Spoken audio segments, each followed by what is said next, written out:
와, 올해 AI 열풍 진짜 대단했잖아요. 아, 정말 뜨거웠죠. 이 분위기를 타고 주가가 100% 넘게, 그러니까 뭐 거의 2배 이상 뛰어오른 회사가 두 곳 있더라고요. 네, 투자자들은 정말 열광하고 있죠. 그런데 이상한 게요.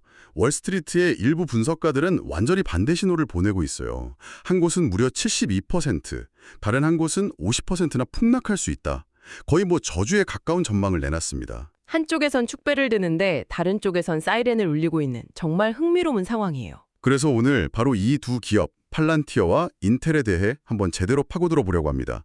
도대체 왜 이렇게 극과 극의 평가가 동시에 나오는지, 그 엄청난 성장 기대감과 또 폭락 경고 사이에서 우리가 뭘 봐야 하는지, 그 핵심을 짚어보는 게 오늘의 미션입니다. 기술의 미래 가치와 현재 가격 사이의 그 팽팽한 줄다리기를 들여다볼 좋은 기회가 될 것 같네요. 기대됩니다. 좋습니다. 그럼 먼저 팔란티어부터 시작해 볼까요? 올해 주가가 무려 140%나 올랐어요. 140%면 정말 엄청난 상승세죠. 그렇죠. 사실 이름은 저도 많이 들어봤는데 이 회사가 정확히 뭘 하는 곳이냐 물으면 명쾌하게 설명하기가 좀 어렵더라고요. 도대체 어떤 기술이 있길래 시장이 이렇게까지 뜨겁게 반응하는 걸까요? 맞아요. 그게 좀 복잡하게 들릴 수 있는데 팔란티어는 한마디로 데이터를 해석해서 미래를 예측하고 또 최적의 결정을 내리게 돕는 회사라고 보시면 됩니다. 데이터를 해석해서 결정을 돕는다. 네, 주요 고객은 정부기관이나 아주 큰 대기업들이고요. 이 회사의 핵심 기술은 온톨로지 기반 소프트웨어라는 건데요. 아, 말이 좀 어렵죠. 네, 온톨로지요. 저 철학 용어 아닌가요? 좀 더 쉽게 풀어주실 수 있을까요? 물론이죠. 아주 쉽게 비유를 하자면요. 정말 똑똑한 비서에게 일을 가르치는 거랑 비슷해요. 비서요? 네, 처음에는 하나부터 열까지 다 알려줘야 하잖아요. 근데 시간이 지나면 그 비서가 스스로 배우고 또 맥락을 파악해서 제가 뭘 원하는지 먼저 알고 척척 일을 처리하죠. 팔란티어의 소프트웨어가 바로 그런 역할을 합니다. 아, 수많은 데이터들을 그냥 나열만 하는 게 아니고요. 데이터들 사이의 관계, 그 의미를 스스로 학습하고 구조화하는 거예요. 그래서 시간이 지날수록 점점 더 똑똑하고 정확한 분석을 내놓게 되는 그런 시스템입니다. 그러니까 그냥 데이터 창고가 아니라 스스로 학습하고 발전하는 거대한 데이터 두뇌 같은 거군요. 네, 바로 그 표현이 정확합니다. 거대한 데이터 두뇌. 와, 듣기만 해도 대단한데요. 그럼 구체적으로 어떤 분야에서 이 기술이 쓰이나요? 와, 활용 분야는 정말 상상을 초월할 정도로 넓습니다. 예를 들어서 한 대형 유통업체는 이 기술로 전 세계 공급망을 관리하거든요. 공급망이요? 네, 어디서 물건이 부족할지, 어디에 재고가 남을지 미리 예측해서 비용을 확 아끼고요. 또 금융권에서는 수백만 건의 거래 패턴을 분석해서 아무도 눈치채지 못했던 금융사기를 잡아내기도 합니다. 와, 금융사기까지요? 심지어는 전장에서 실시간으로 막 쏟아져 들어오는 정보들을 분석해서 가장 안전한 경로를 찾거나 적의 다음 움직임을 예측하는 데도 쓰입니다. 세상에 공급망 관리부터 금융사기, 전쟁까지 정말 안 쓰이는 곳을 찾기가 더 어렵겠네요. 그럼 업계 전문가들의 평가는 어떤가요? 그게 또 놀라운 지점입니다. 포레스터 리서치라고 굉장히 저명한 리서치 기관이 있거든요. 네네, 들어갔어요. 거기서 시장에 나와 있는 모든 AI 머신러닝 플랫폼을 싹 다 비교 분석을 했는데 팔란티어를 1위로 꼽았어요. 1위요? 네, 우리가 흔히 아는 뭐 구글, 아마존 웹서비스, 마이크로소프트보다도 더 유능한 플랫폼이다. 이렇게 평가를 한 거죠. 잠깐만요. 구글, 아마존, 마이크로소프트를 제쳤다고요? 이건 정말 대단한데요. 이런 기술력과 평가가 당연히 실적으로도 이어지겠죠? 바로 그렇습니다. 최근 3분기 실적을 보면요. 매출이 63%나 늘어서 11억 달러를 기록했고요. 비일반 회계 기준, 흔히 넌갭이라고 하죠. 그걸로 계산한 주당 순이익은 2배 이상 증가했어요. 와, 성장세가 엄청나네요. 네. 회사에서도 우리 AI 플랫폼 사겠다는 고객들이 줄을 섰다고 말할 정도로 수요가 폭발적이라고 하고요. 자, 잠깐만요. 정리 좀 해볼게요. 업계 최고의 기술력, 구글과 아마존을 뛰어넘는 평가, 폭발적인 매출 성장, 모든 게 완벽해 보이는데요. 그렇죠. 흠잡을 데가 없어 보이죠. 그런데 대체 왜 어떤 분석가는 주가가 72%나 폭락할 거라고 경고하는 거죠? 이건 뭐 앞뒤가 전혀 안 맞는 얘기처럼 들리는데요. 바로 그 지점이 이 이야기의 핵심입니다. 이유는 딱 한 단어예요. 가치평가, 밸류에이션이죠. 가치평가요? 네. 즉, 회사는 너무 좋은데 주식 가격이 너무 비싸다는 겁니다. 너무 비싸다니요? 어느 정도길래요? 현재 팔란티어의 주가는 주가 매출 비율 PSR이라고 하죠. 이게 매출의 160배 수준에서 거래가 되고 있어요. 네. 160배요? 제가 뭘 잘못 들은 건 아니죠? 보통 유망한 소프트웨어 기업도 한 20배, 30배면 엄청 고평가라고 하는데 160배는 상상도 못할 숫자인데요. 이게 말이 되나요? 그렇죠. 이게 감이 잘 안 오실 수 있는데 S&P 500 지수에 포함된 500개 기업 중에서요. 두 번째로 비싼 주식이 매출의 57배 정도예요. 57배? 네, 160배와 57배. 이 격차가 어마어마하죠. RBC 캐피털의 리시 자루리아라는 분석가는 이 가치 평가를 도저히 지속 불가능해 보인다고 아주 직설적으로 표현을 했어요. 아니, 그래도 투자자들은 뭔가 믿는 구석이 있으니까 그 가격에 사는 것 아닐까요? 이 회사가 미래의 모든 산업을 주배할 거다, 뭐 이렇게 보는 건가요? 그런 기대감이 반영된 거겠죠. 하지만 그 분석가의 계산은 더 냉정합니다. 어떤 계산인데요? 만약에요, 팔란티어 주가가 지금부터 72% 폭락해서 3분의 1 토막이 난다고 가정을 해도 그래도 여전히 S&P 500 지수 내에서 가장 비싼 주식으로 남게 된다는 거예요. 우와, 72%가 떨어져도 여전히 1등이라니.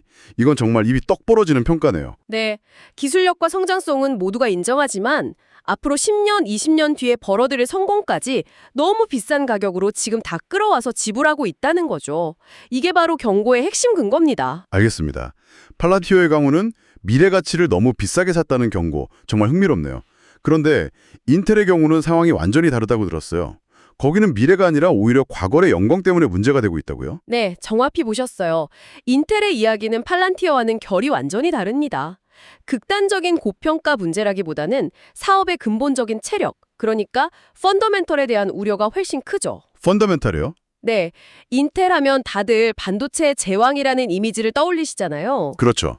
인텔 인사이드, 모르는 사람이 없으니까요. PC나 서버형 CPU 시장의 뭐 절대 강자 아니었나요? 아니었나요? 라는 그 과거형 표현이 딱 맞네요. 여전히 시장의 강자인 건 맞지만 지난 몇 년간 AMD나 ARM 같은 경쟁사들에게 PC와 데이터 센터 양쪽에서 엄청나게 시장 점유율을 뺏기고 있어요. 아, 예전 같은 그런 압도적인 지위는 이미 오래전에 잃어버렸죠. 지금 AI 때문에 데이터 센터형 칩 수요가 폭발하고 있는데 그 과실을 인텔이 아니라 경쟁사들이 다 가져가고 있다는 뜻이군요. 바로 그겁니다.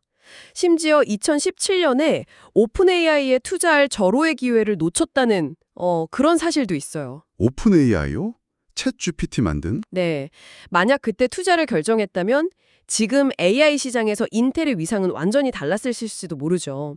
이런 전략적인 실수가 참 뼈아픈 겁니다. 그렇겠네요. 뿐만 아니라 인텔이 미래 성장 동력으로 내세운 인텔 파운드리 사업, 즉 다른 회사의 칩을 대신 만들어주는 사업도 2021년에 야심차게 시작했지만 최근에야 마이크로소프트라는 첫 번째 대형 고객을 겨우 확보했어요. 그 파운드리 사업은 인텔의 부활을 이끌 카드로 많은 기대를 모았잖아요. 2030년까지 삼성을 제치고 세계 2위가 되겠다는 목표도 발표했고요. 맞아요. 목표는 원대하죠. 하지만 시장의 시선은 차가워요. 과거에 인텔이 새로운 칩 기술 개발이나 생산 계획에서 약속을 자꾸 못 지키고 계속 지연시켰던 실행착오 이력이 너무 많거든요. 아, 신뢰의 문제군요. 네, 고객사 입장에서는 과연 인텔이 약속한 날짜에 약속한 성능의 칩을 제대로 만들어줄까? 하는 그런 근본적인 신뢰의 문제가 있는 거죠. 그게 가장 큰 문제겠네요. 여기서 더 심각한 건 회사 스스로가 인정한 위기 상황이에요. 인텔이 공식적으로 이렇게 밝혔어요. 의미 있는 규모의 외부 고객을 확보하지 못하면 차세대 14A 공정 기술과 그 이후의 최첨단 기술 개발을 중단해야 할 수도 있다고요. 네. 개발을 중단한다고요? 그건 회사의 미래 기술 리더십 자체를 포기할 수도 있다는 얘기잖아요. 바로 그겁니다. 마이크로소프트라는 고객을 확보하긴 했지만 과연 이 한 건으로 그 거대한 위기담이 해소될지는 여전히 물음표가 붙어 있는 상황이에요. 와, 사업 내용만 들어보면 정말 위기 상황인데 이상하네요. 그렇다면 주가는 왜 올해 2배나 오른 거죠? 사업이 이렇게 어려운데 주가만 오르는 이 불일치는 어떻게 설명해야 할까요? 분석가들이 경고하는 지점이 바로 그 불일치입니다. 숫자를 보면 명확해져요. 최근 분기에 인텔의 매출 성장률은 고작 3%에 그쳤어요. 3%요? 네. 반면에 경쟁사인 AMD는 36%, ARM은 34% 성장했죠. 3% 대 36%요? 이건 뭐 비교가 민망할 수준의 차이인데요? 그렇죠. 그런데도 인텔의 주가는 과거 5년 평균 주가 매출 비율인 2.4배보다 훨씬 높은 3.3배에 거래되고 있어요. 회사의 실적이나 성장세는 과거보다 뚜렷하게 나빠졌는데 주식의 가치평가는 오히려 과거 평균보다 더 비싸진, 뭐랄까 역설적인 상황인 거죠. 결국 인텔에 대한 50% 하락 경고는 시장 점유율 하락과 부진한 성장이라는 사업의 근본적인 문제와 스스로의 과거 기준과 비교해도 비싸진 가치평가라는 두 가지 위험이 합쳐져서 나온 겁니다. 와, 정말 명확하게 정리가 되네요. 급등하는 두 AI 주식에 대한 비관론이 이렇게 완전히 다른 뿌리에서 나왔다는 게 정말 흥미롭습니다. 팔란티오는 회사는 최고지만 가격표에 거품이 너무 심하다는 가치평가의 위험. 그렇죠. 또 인텔은 과거의 명성에 비해서 현재 사업이 너무 부진하다는 사업 자체의 위험. 맞습니다. 시장의 그 뜨거운 기대감과 분석가들의 차가운 경고 사이에 존재하는 팽팽한 긴장감을 오늘 제대로 확인한 것 같아요. 한쪽은 미래의 무한한 가능성에 베팅하고 있고 다른 한쪽은 현재의 숫자와 경쟁 구도라는 냉정한 현실에 집중하고 있는 거죠. 결국 팔란티어는 미래의 꿈에 대한 가격표가 과연 합당한가에 대한 질문이고 인텔은 과거의 영광이 현재의 부진을 덮을 만큼 강력한가에 대한 질문이네요. 네.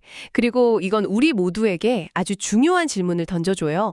특히 AI처럼 미래가 불확실하면서도 잠재력이 엄청난 분야의 기업을 볼 때 우리는 그 기술의 잠재력에 대한 흥분과 가치평가나 경쟁 상황 같은 냉정한 숫자 사이에서 어떻게 균형을 잡아야 할까요? 그리고 시장은 두 개의 다른 게임을 하고 있는 셈이군요. 팔란티어는 미래서사에 동을 거는 게임이고 인텔은 과거의 명성이 현재의 부진을 이겨낼지에 돈을 거는 게임. 이 분석을 듣고 있는 당신은 지금 어느 게임에 참여하고 있는지 한번 생각해 보시는 것도 좋을 것 같습니다.